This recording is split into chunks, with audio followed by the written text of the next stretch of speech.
दोस्तों आज हम बात करेंगे साथ में आई film there will be blood के बारे में।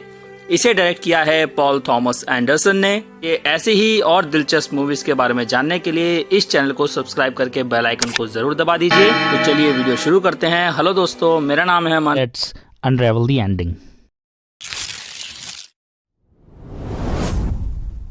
इसकी एंडिंग की वैसे तो हर व्यूअर्स के हिसाब से अलग अलग इंटरप्रिटेशन बनाई जा सकती है, क्योंकि इसके बारे में एंडरसन ने कभी कुछ बयान नहीं दिया कि इसका क्या मतलब हो सकता है। खैर, सबसे पहले हम यहाँ दो सीन्स का जिक्र करेंगे। पहला बैप्टिज्म और दूसरा लास्ट बोलिंग एली वाला। ये दोनों ही एक फंडामेंटल मैसेज की तरह हैं। बैप्टिज्म वाला सीन इलाई के नजरिए से बहुत ही ज्यादा इंपॉर्टेंट है। यहाँ वो डैनियल को पूरी तरह डोमिनेट कर पाया। इस सीन में इलाई की जीत हुई। बोलिंग एली वाले यानी आखिरी सीन में डैनियल ने बोलिंग पिन से उसकी हत्या करके इस बात का बदला लिया और इस सीन में डैनियल की जीत हुई। पर क्या ये जीत जो इन दोनों को मिली वो वाकई एक तरह से जीत थी?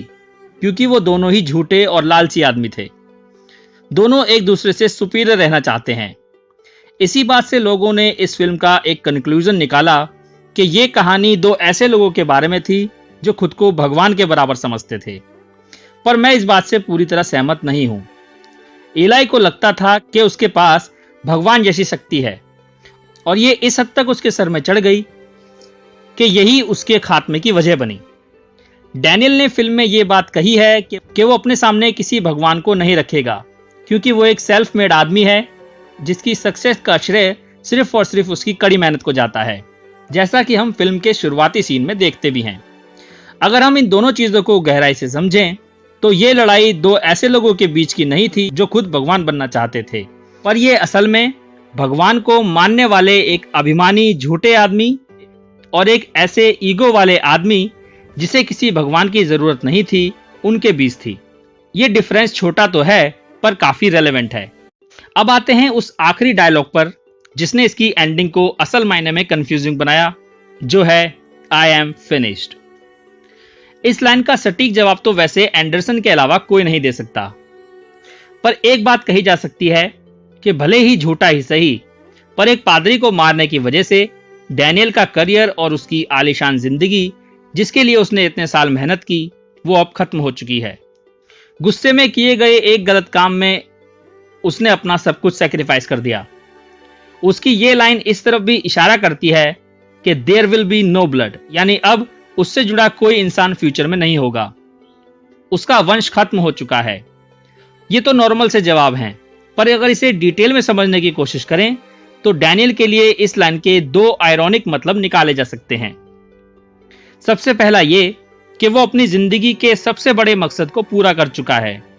उसने साबित कर दिया कि उसके आसपास का हर इंसान उतना ही सेल्फिश था जितना कि वो खुद, जिसके चलते उसने अपने कामों को सही ठहराया। इलाई के कन्फेशन से डैनियल ये बताता है कि चर्च का पादरी एक ढोंगी के अलावा और कुछ नहीं है और इंसानियत जो है वो डैनियल की तरह है, ना कि इलाई की तरह। दूसरा मतलब जुड़ा है वही अमेरिकन ड्रीम वाले लॉजिक से। उसने खुद ही बताया कि वो बहुत पहले ही बैंडी की जमीन से ऑयल एक्सट्रैक्ट कर चुका है, जिससे उसकी बर्बरता का पता चलता है। सब कुछ पा लेने के बावजूद भी उसके पास कुछ नहीं है। इन सब चीजों को अपने से दूर कर देना उसके लिए एक सोने के पिंजरे से आजाद होने जैसा था, और उसका आखिर में ये बात कहना उसके सेल्फ रियलाइजेशन को दर्शाता है। इसका एक और बड़ा ही दिलचस्प मतलब है जो मुझे बिल्कुल सही नहीं लगता, और इसका रीजन मैं आपको आगे बताऊंगा। इस लॉजिक में डैनियल इस कहानी में एक शैतान का मेटाफोर है जिसने एक पादरी को लालच दिया, उसकी राह बदली और फिर उसे मार भी दिया। इलाई की कन्फेशन के बाद यह सब पूरी तरह खत्म हो गया, क्योंकि डेविल का काम पूरा हो चुका था।